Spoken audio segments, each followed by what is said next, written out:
Hello everyone, welcome to Noble online classes. हम लोग discuss कर रहे थे कोऑर्डिनेट के बारे में पढ़ रहे थे। तो हमने जो प्रश्नावली कल तक डिस्कस करी है वो प्रश्नावली 9.1 थी कोऑर्डिनेट। आज हम लोग इसके आगे बढ़ेंगे प्रश्नावली 9.2 के बारे में, जिसके अंदर अपने को थोड़ा सा समझना पड़ेगा अंतः विभाजन और बाह्य विभाजन के बारे में कि दोनों क्या होता है, अंतः विभाजन और बाह्य विभाजन। तो चलो इसी प्रोसेस को आगे बढ़ाते हैं, समझते हैं अंतः विभाजन और बाह्य विभाजन के बारे में। मान लो कि अपने पास एक रेखाखंड है, ठीक है। इस रेखाखंड के ऊपर इसको बिंदु मान ए मान लेता हूं और यहां पर बिंदु बी मान लेता हूं, ठीक है। ए और बी बिंदु है। अब अपने को अगर मान लो कि ए और बी के ऊपर ही यहां पर कहीं पर भी, जैसे मान लो यहां पर एक बिंदु दे दिया, कोई भी बिंदु, जैसे पी बिंदु है, ठीक है। ये रेखाखंड कहीं पर भी हो सकता है, ठीक है ना। जैसे मान लो कि अपने ये ग्राफ है, ये ग्राफ के अंदर यहाँ पे ओ बिंदु होता है, यहाँ पे एक्स होता है, यहाँ एक्स डैश, यहाँ वाई, वाई डैश। हम पढ़ रहे हैं निर्देशांक के बारे में, तो कुछ इस तरह का एक ग्राफ बनेगा।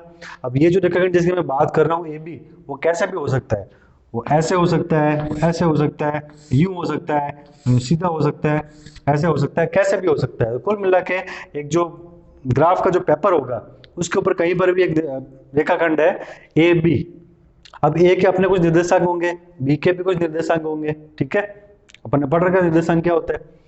तो ए के जो निर्देशांक होंगे उसको मैं मान लेता हूं यहाँ पे x1 y1, ठीक है। ए के निर्देशांक है ये। और जो बी के निर्देशांक होंगे वो मैं मान लेता हूं x2 y2, ठीक है। ये इसके हो गए। अब इन दोनों, ये जो रेखाखंड है, इस रेखाखंड के बीच में कहीं पर भी, वो कहीं भी हो सकता है, यहाँ हो सकता है, यहाँ हो सकता है, यहाँ हो सकता है, मैंने मान लिया यहाँ पर। इस रेखाखंड के बीच में कहीं पर कोई बिंदु स्थित है, बिंदु P, ठीक है। कहीं पर भी हो सकता है। इस P के जो निर्देशांक है उसको मैं मानता हूं x और y, ठीक है। क्योंकि अपने को जो निकालना है वो x और y निकालना है, और x और y क्या है, बिंदु P के निर्देशांक। P जो इस रेखाखंड AB के ऊपर स्थित है, इन दोनों के बीच में कहीं पर भी, ठीक है। इसके अलावा फिर बात आती है इनके अनुपात की, कि यहां A से लेकर यहां तक, A से लेकर P तक, और उसके बाद में मतलब A से लेकर P तक, ये दूरी क्या हो गई AP, और P से लेकर B तक दूरी क्या हो गई PB।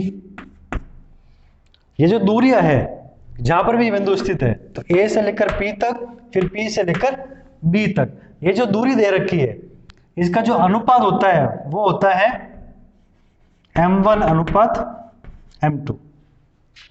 ये क्या है, अनुपात है, M1 अनुपात M2। अब M1 क्या है, A से लेकर P तक ये हो जाएगा M1, और P से लेकर B तक M2। ये अपने को सवाल में दिया हुआ होगा। तो इसमें क्या सवाल दो तरीके से बनेंगे, कि कोई रेखाखंड है, कोई भी नाम दे देंगे A B P Q X Y, कुछ भी, कोई रेखाखंड है ए बी, उसके ऊपर कोई बिंदु P स्थित है। नाम चेंज हो सकता है लेकिन पैटर्न यही रहेगा। कोई बिंदु P स्थित है जो उस रेखाखंड को यानी ए बी को किसी अनुपात में बांटता है। अनुपात दे देंगे आपको, जैसे 2:3, 4:5, 10:15, कुछ भी हो सकता है। सवाल क्या आएगा कि कोई बिंदु P है जो किसी रेखाखंड AB को 2:3, 4:5, कुछ भी उस अनुपात में बांटता है। बांटता है मतलब बीच में है तो टुकड़ा करता है, दो भागों में बट रहे हैं ना, A से P और P से B। तो वो अनुपात अपन मान के चलते हैं M1 अनुपात M2, वो कुछ भी हो सकता है, 2:3 वगैरह जो भी है, ठीक है। तो उस बिंदु के निर्देशांक ज्ञात करो। अब निर्देशांक ज्ञात करने का मतलब है क्या ज्ञात करना है, x और y, ठीक है। और ये जो मैं बता रहा हूं ये वाला, के अंदर जहां पे बिंदु, जैसे P बिंदु है ना, जो AB के बीच में कहीं पर भी स्थित है, ये वाला जो पोर्शन होता है या इस तरह का जो डायग्राम बनेगा वो बनेगा अंतः विभाजन के अंदर। ये बनेगा अंतः विभाजन में, ठीक है। यह बनेगा अपने अंतः विभाजन में। अंतः विभाजन में क्या कि जो बिंदु P है वो इस रेखाखंड AB के ऊपर कहीं स्थित होगा और इन दोनों के बिंदुओं के बीच में कहीं पर होगा। और अगर यहाँ बीच में स्थित होगा तो जिस अनुपात में ये एक दूसरे इस रेखाखंड को बांटेगा वो होंगे M1 अनुपात M2। तो एक फॉर्मूला डेवलप होगा इसके अंदर। अब फॉर्मूला क्या होगा वो देखो, इसके अंदर जो फॉर्मूला निकलेगा वो निकलेगा सबसे पहले तो x का मान। x का फॉर्मूला क्या होगा, तो M1 x2 plus M2 x1 upon M1 plus M2। M1 x2 plus M2 x1 upon M1 plus M2। ये मान जो आएगा वो x का आएगा, मतलब P के जो x निर्देशांक है इसका मान आएगा। ठीक है ना, ये इसका फॉर्मूला है। इसके लिए आपको क्या चाहिए होगा, M1 तो हो गया जो अनुपात आपको दिया हुआ है ये वाला, x2 हो जाएगा ये वाला, x1 हो जाएगा इधर, इस तरह से आपको निकालना है। और इसी के अंदर ही y का जो फॉर्मूला दिया हुआ होगा वो होगा M1 y2 plus M2 y1 upon M1 plus M2। ठीक है, ये जो होगा वो दिया हुआ होगा y का। ठीक है, क्लियर, x और y की वैल्यू हो गई। अब देखो ये तो हो गया x और y की वैल्यू क्लियर। अब इसके बाद में फर्क क्या है भाई फिर अंतर विभाजन और बाह्य विभाजन के अंदर। अब समझो बाह्य विभाजन को, ये जो हमने पढ़ा है ये अंतर विभाजन है। अब बाह्य विभाजन कैसे होगा, मान लो कि ये एक रेखा है और यहां पे अपन पढ़ रहे हैं बाह्य विभाजन। बाह्य विभाजन के अंदर क्या होगा देखो, जैसे ये रेखाखंड है मेरे पास में A B, दो बिंदु हो गए यहाँ पे। ठीक है, थोड़ा सा छोटा बना देता A और यहाँ पे हो गया दूसरा वाला बिंदु पॉइंट B, यहाँ पे A यहाँ पे B। ठीक है, अब इसी रेखाखंड को अगर मैं थोड़ा सा ये आगे बढ़ा दूं इस तरीके से, तो यहां पर मुझे एक बिंदु दिख रहा है जो एक प्रेजेंट है बिंदु P। यहां पे जो बिंदु है वो है बिंदु P। तो हो गया ना। अंतर विभाजन के अंदर क्या था कि जो बिंदु P था वो रेखाखंड जो A और B थे इसके अंदर स्थित था, और यहाँ पे बाह्य विभाजन के अंदर जो बिंदु P है वो इस रेखाखंड के बाहर की तरफ स्थित है, उसी सीध के अंदर। अब इसके निर्देशांक क्या हो गए, A के यहाँ पे तो हो जाएगा x1 y1, B के हो जाएंगे x2 y2, और इस P के मान लेते हैं अपन x और y। लेकिन M1 अनुपात M2 क्या हो जाएगा, देखो वही सेम कंसेप्ट होगा। इसके अंदर M1 क्या था, A से लेकर P तक की डिस्टेंस। M1 क्या था, A से लेकर P तक। उसके बाद में M2 क्या था, P से लेकर B तक, यही था। इसके अंदर भी सेम चीज होगी, A से लेकर P तक, ये तो हो जाएगा M1, यानी कि यहां से लेके यहां तक, यानी कि जो पूरा है ये तो हो जाएगा M1, और फिर ये जो B बच रहा है ये वाला, B से लेके इस P तक हो जाएगा M2। ठीक है, ये थोड़ा सा आपको ध्यान रखना है कि इसके अंदर अनुपात कैसे होंगे, M1 अनुपात M2 ऐसे, और इसके अंदर इस तरीके से मान वही रहेंगे। उसके अंदर भी जैसे अपन लिया था AP, इसके अंदर भी AP आएगा A से लेकर P तक, लेकिन वो बाहर की तरफ स्थित है P। तो फॉर्मूला में क्या थोड़ा सा चेंज आएगा। फॉर्मूला कैसे लिखोगे, इसके अंदर दिखने में सेम लगता है लेकिन इसका जो फॉर्मूला होगा वो बदल जाएगा। ठीक है ना, ये जो दोनों फॉर्मूले है ये अंतर विभाजन के फॉर्मूले, ये जो दोनों फॉर्मूले बनेंगे ये अंतर विभाजन के, और यहाँ पे जो फॉर्मूले मैं बना रहा हूं ये बाह्य विभाजन के हो जाएंगे। यहाँ पे देखो x और y की वैल्यू क्या है, यहाँ पे x क्या निकलेगा। अब फॉर्मूला में निशानों का फर्क आ रखा है, देखो x1 is equal to m1 x2 minus m2 x1 upon m1 minus m2। Formula लगभग सेम है, बस प्लस का माइनस कर देना आपको, ठीक है। इसी तरीके से y m1 y2 minus m2 y1 upon m1 minus m2। ये जो फॉर्मूला आएंगे ये अपने बाह्य विभाजन के फॉर्मूला है। तो अपने पास दो फॉर्मूला बनेंगे, अंतर विभाजन का अलग, बाह्य विभाजन का अलग। मेन जो डिफरेंस आएगा वो इनके साइंस का आएगा, ठीक है, निशान का डिफरेंस आएगा। बाकी लगभग फॉर्मूले ये सेम रहेंगे। डिफरेंस मेन आपको जो समझने वाली बात है वो यही है कि अंतर विभाजन के अंदर जो बिंदु की बात करते हैं कि जो बिंदु स्थित रेखाखंड के ऊपर, इसके अंदर वो बिंदु रेखाखंड AB के अंदर की तरफ स्थित होगा, बीच में स्थित होगा। बीच का मतलब सेंटर पॉइंट में नहीं है, बीच का मतलब कहीं पर भी स्थित हो सकता है ये। और जहां पर स्थित होगा वहां पे अपने को अनुपात दे दिए जाएंगे। जैसे यहाँ पे m1 अनुपात m2 दिया हुआ है। अनुपात का मतलब क्या है, बेसिकली कि बिंदु जिस पॉइंट पर स्थित है इस रेखाखंड के ऊपर, वहां पर A से लेकर P तक और P से लेकर B तक उनके जो अनुपात होंगे काटने वाले, वो वैल्यू आपको दी हुई होगी, ठीक है। और जबकि बाह्य विभाजन में क्या होता है कि जो बिंदु की बात करेंगे अपन, बिंदु P, ये इस रेखाखंड के बाहर की तरफ स्थित होता है, तो अनुपात भी वैसे ही डिसाइड होता है। A से लेकर P तक ये m1 पूरा हो जाएगा और B से लेकर P तक m2 हो जाएगा, ठीक है। फिर फॉर्मूलाज में डायरेक्ट आपको सवाल ये पूछा जाता है मैक्सिमम कि बिंदु के निर्देशांक बताओ, यानी x और y का मान बताओ, तो ये आपको दे दिया। आपको सवाल का जो पैटर्न होगा उसके अंदर आपको दो चीज पता होनी चाहिए। एक तो इन दोनों बिंदुओं के निर्देशांक, मतलब आपके पास टोटल फैक्टर कितने हैं, 3 है देखो। एक तो A और B के निर्देशांक, पहली चीज। दूसरी अनुपात m1 अनुपात m2। तीसरी बिंदु जो P है उसके निर्देशांक। इन तीनों में से कोई एक मिसिंग होगा, बाकी दो दिए हुए होंगे। ये सवाल का पैटर्न चलेगा। अलग अलग तरीके से सवाल पूछा जा सकता है। आपको 3 में से कोई एक चीज दी हुई होगी, सॉरी 2 चीज दी हुई होगी और एक का आपको फाइंड आउट करना पड़ेगा, ठीक है। तो 4 फॉर्मूले अपने इस तरीके से बन गए। अच्छा, कई बार क्या होता है कि सवाल इस तरीके से आता है। अब जैसे मान लो कि ये जो बिंदु P है, ठीक है, ये इस रेखाखंड AB के एकदम बीचों बीच में स्थित है, मध्य भाग में स्थित है। मतलब मान लो कि अगर इस AB की लंबाई है 10 सेंटीमीटर, तो जो बिंदु P है मान लो वो 5 सेंटीमीटर पर स्थित है, और पूछ ले अपने को P बिंदु के निर्देशांक बताओ, तो उस कंडीशन में m1 अनुपात m2 जरूरी नहीं है। उसका भी एक रीजन है, देखो बताता हूँ, लॉजिक समझो आप इसको। अगर ये हो कि यदि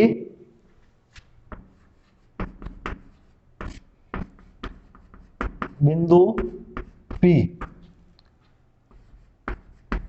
रेखाखंड AB के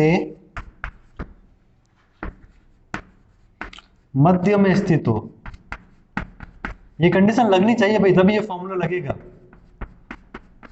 कि जो बिंदु P है ना वो रेखाखंड AB के एकदम बीचों बीच में होना चाहिए। अगर वो बीचों बीच में है तो ही ये फॉर्मूला लगने वाला है। अब फॉर्मूला क्या है, तो x का मान जो होगा वो हो जाएगा x1 प्लस x2 बट्टा 2, और y का मान हो जाएगा y1 प्लस y2 बट्टा 2। सिंपल फॉर्मूला है, x is equal to x1 plus x2 by 2 और y is equal to y1 plus y2 बट्टा 2। लेकिन ये कब इंप्लीमेंट होगा, जब बिंदु जो P है वो एकदम इसके सेंटर पॉइंट में है। सेंटर पॉइंट का मतलब एकदम बीचों बीच में होना चाहिए और सवाल में दिया हुआ होगा, तभी अपने को ये फॉर्मूला अप्लाई करने हैं, ठीक है। ये हो गया।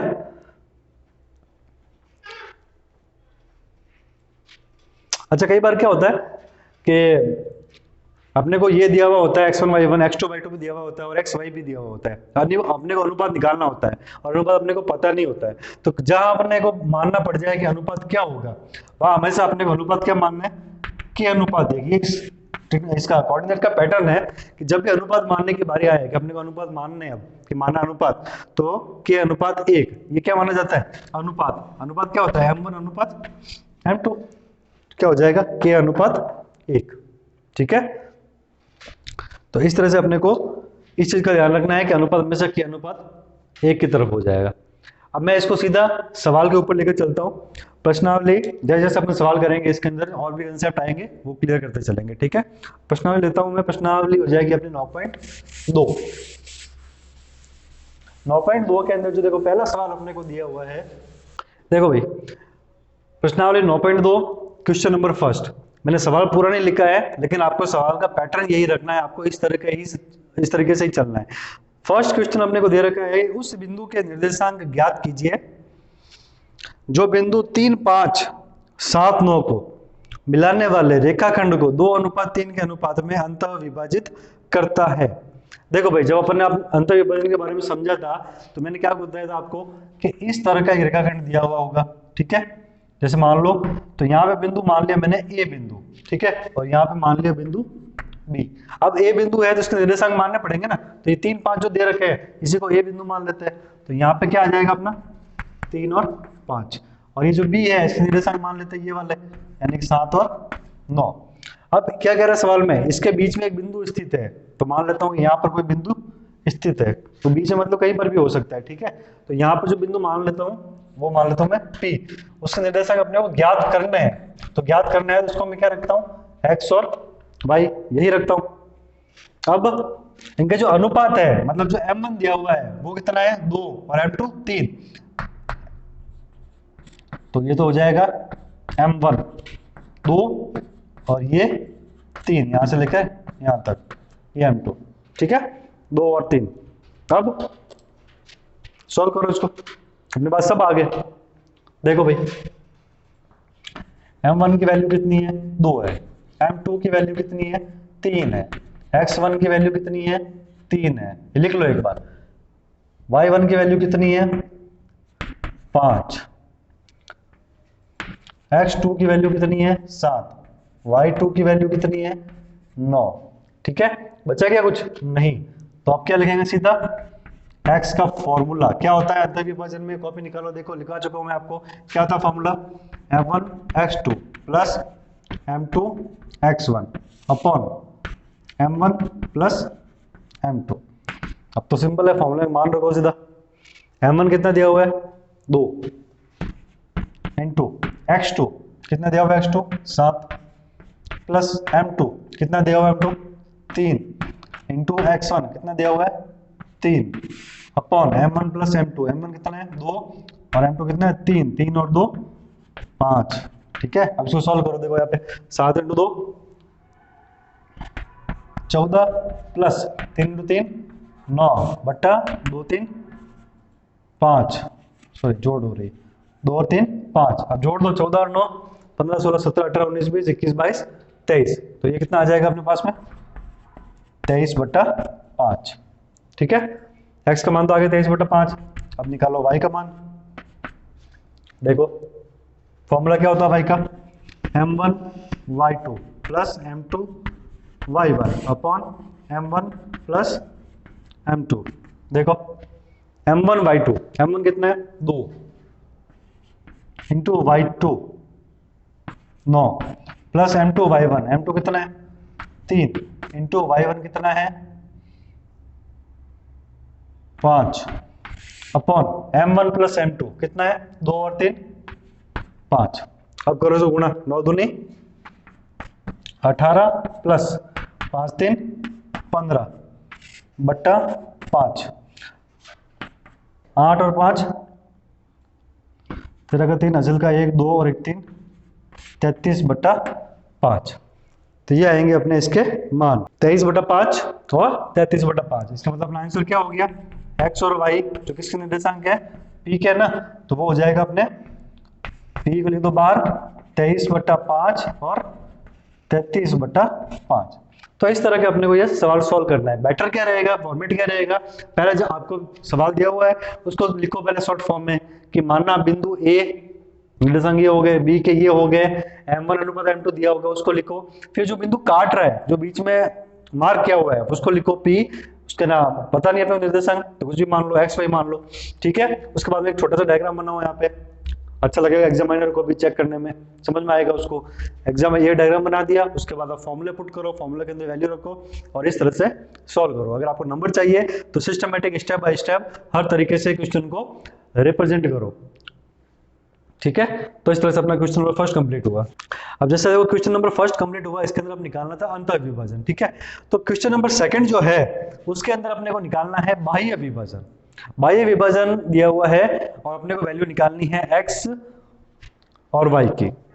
देखो भाई सवाल कुछ इस तरह का ही रहेगा, देखो भाई, ये अपना सवाल है सेकंड क्वेश्चन। इसमें साफ साफ कह रहा है कि जो बिंदु P होगा वो रेखाखंड AB को बाह्य विभाजित कर रहा है, मतलब बाहर की तरफ बांट रहा है, तो फॉर्मूला चेंज हो जाएगा अंतर विभाजन से। अब दिया हुआ क्या है, पहला बिंदु उसके निर्देशांक 5 और -2 मान लिया मैंने, बिंदु A है। दूसरा -1 से 1/2 और 4, ये B के निर्देशांक है। अनुपात दिया हुआ M1 अनुपात M2, निकालना अपने को है x और y का मान।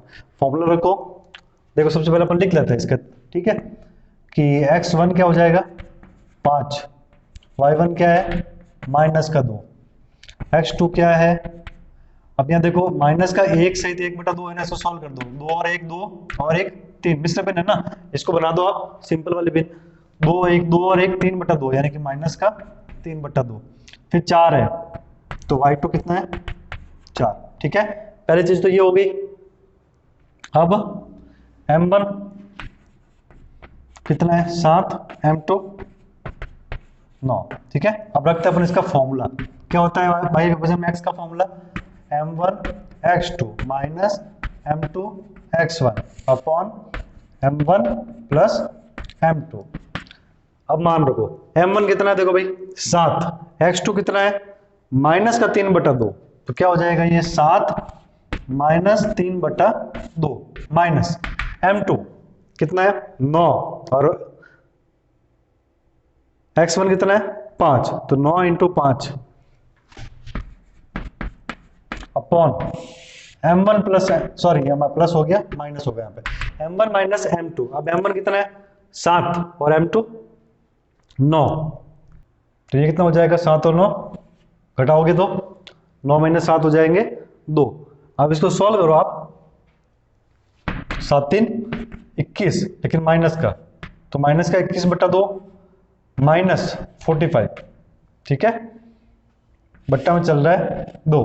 अब यहाँ पे एलसीएम है 2, यहाँ कुछ नहीं है 1, इसका एलसीएम लो, कितना आएगा ये, फिर 2 उधर जाएगा, ये गुणा करेगा तो 45 × 2, एलसीएम वाली बाकी हो रही है बेसिकली, आप करो तो 45 × 2 हो जाएगा ये 90, तो ये अपने पास में आएगा माइनस का 21 माइनस का 90/2, और ये पूरे बट्टा में चल रहा है 2, ठीक है, हो जाएगा माइनस का 21 माइनस का 90/2, ये 2 जो है ये इंटू 1/2 हो जाएगा।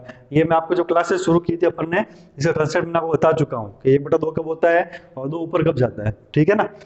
तो ये हो जाएगा 2 × 2 4, ऊपर कितने रहेंगे, ये माइनस माइनस हो जाएंगे प्लस, जुड़ जाएंगे, तो 90 और 21 100 110 और 111, कितने हो जाएंगे 111/2 और 2 4 माइनस का।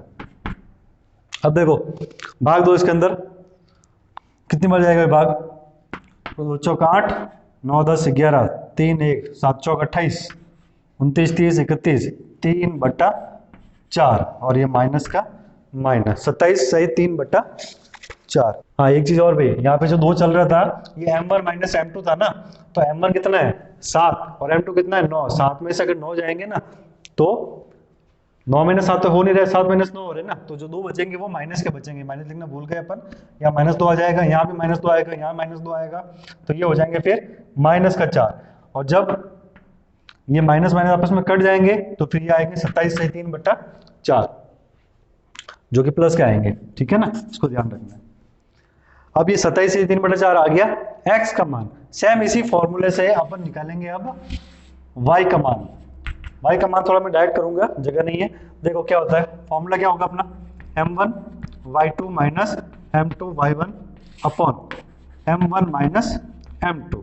अब देखो m1 y2 फटाफट मान रखो, m1 कितना है 7, y2 कितना है 4, तो 7 × 4 28 माइनस m2 y1, m2 कितना है 9 और y1 कितना है माइनस का 2, तो 9 2 नहीं 18 माइनस का, लेकिन वो माइनस माइनस क्या हो जाएगा प्लस, 28 प्लस 18। अब m1 माइनस m2 यानी कि कितना हो जाएगा 7 - 9 यानी कि माइनस का 2। अब 28 और 18 जोड़ो, कितना होता है 8 और 8 16 का 6, असल का 1 3 और 1 4, 46 बट्टा माइनस का 2 डिवाइड किया तो 2 दूनी 4 3 दूनी 6 यानी माइनस का 23। तो भाई का मान जो है वो क्या आ जाएगा अपने पास में माइनस का 23, ठीक है। तो इस तरह से अपना जो बिंदु आएगा P, इसके निर्देशांक अपने पास में क्या हो जाएंगे 27 सहित 3/4 और माइनस का 23, ठीक है, ये अपने पास इसके आंसर हो जाएंगे।